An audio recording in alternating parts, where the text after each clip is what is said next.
దేవుని పరిశుద్ధమైన నామమునకు మహిమ ఘనత ప్రభావములు కలుగునుగాక. వీక్షిస్తున్న మీ అందరికీ మన ప్రభువైన యేసుక్రీస్తు నామములో శుభాభివందనాలు తెలియజేస్తున్నాను.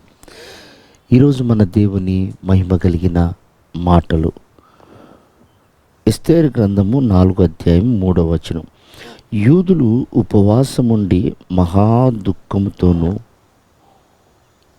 వాళ్ళు ఏడ్చిరి. ప్రియమైనటువంటి దేవుని బిడ్డారా, యూదులందరినీ సంహరించాలని హామాను పన్నాగం పడ్డప్పుడు ఎలాంటి కారణం లేకుండా వారిని చంపటానికి ఒక శాసనాన్ని పుట్టించి యూదులందరికీ ఈ వర్తమానాన్ని పంపుతాడు. అప్పుడు యూదులందరూ గోనెపట్ట కట్టుకొని ఉపవాసంతో ప్రార్థన చేస్తూ ఏడుస్తూ ఉంటారు. ఆ సమయంలో ఈ వర్తమానం ఎస్తేరుకు తెలియక మౌనంగా ఉంటుంది. అప్పుడు మొర్దెకై ఎస్తేరుతో అంటాడు, నీవు రాజభవనంలో సుఖంగా సౌఖ్యంగా జీవిస్తున్నావు, ఒక పక్క యూదులందరూ హతమైపోవటానికి సిద్ధంగా ఉన్నారు, వారి నిమిత్తము నువ్వు ప్రార్థన చేయటానికి, వారిని రక్షించటానికి ఇది నీకు సమయం కావచ్చు. అందుకే నువ్వు షూషాను కోటలోనికి వచ్చావేమో, ఒకసారి గుర్తు తెచ్చుకో. నీవు కానీ వారి విషయంలో శ్రద్ధ తీసుకోకపోతే యూదులకు రక్షణ మరొక మార్గం గుండా వస్తుంది, కానీ నీ మట్టుకు నీవు విడవబడతావు అని హెచ్చరిక చేస్తాడు. ప్రియమైనటువంటి దేవుని సంగమా,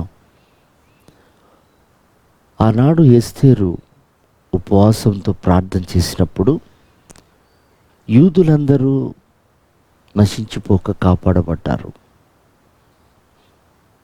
ఈ రోజున ఒక గొప్ప హెచ్చరిక. మన కుటుంబాలలో అనేక మంది నశించిపోతున్నారు. మనల్ని దేవుడు నమ్మి ఆయన సొత్తైన ప్రజలుగా మనల్ని చేసుకున్నాడు. ఎందుకంటే మధ్యవర్తులుగాను బద్దలైన సందుల్లో మనం నిలబడి విజ్ఞాపన చేస్తామని. అందుకే బైబిల్లో చూడండి, మధ్యవర్తి లేకపోవటం చూసి ఆయన ఆశ్చర్యపోయాడట. ఒక్కడు నమ్మకంగా ప్రయత్నించబడి ఉంటే నేను యెరూషలేమును కాపాడుతాను అన్నాడు.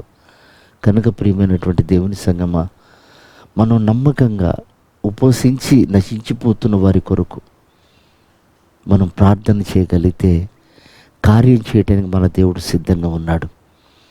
ఆనాడు ఎస్తేరు యొక్క ఉపవాసం రాజు మనసును కలతపరిచింది, రాజు మనసును మార్చగలిగింది, చట్టాన్ని మార్చగలిగింది. వారు నశించిపోకుండా కాపాడబడ్డారు.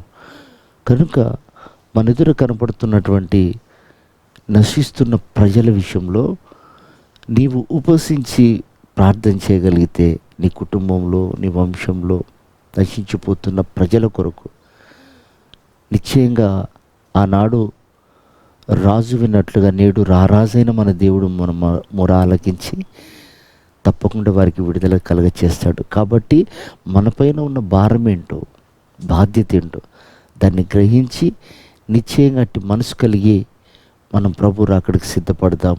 ప్రభు అట్టి కృప మనందరికీ దయచేయను గాక. ఆమేన్.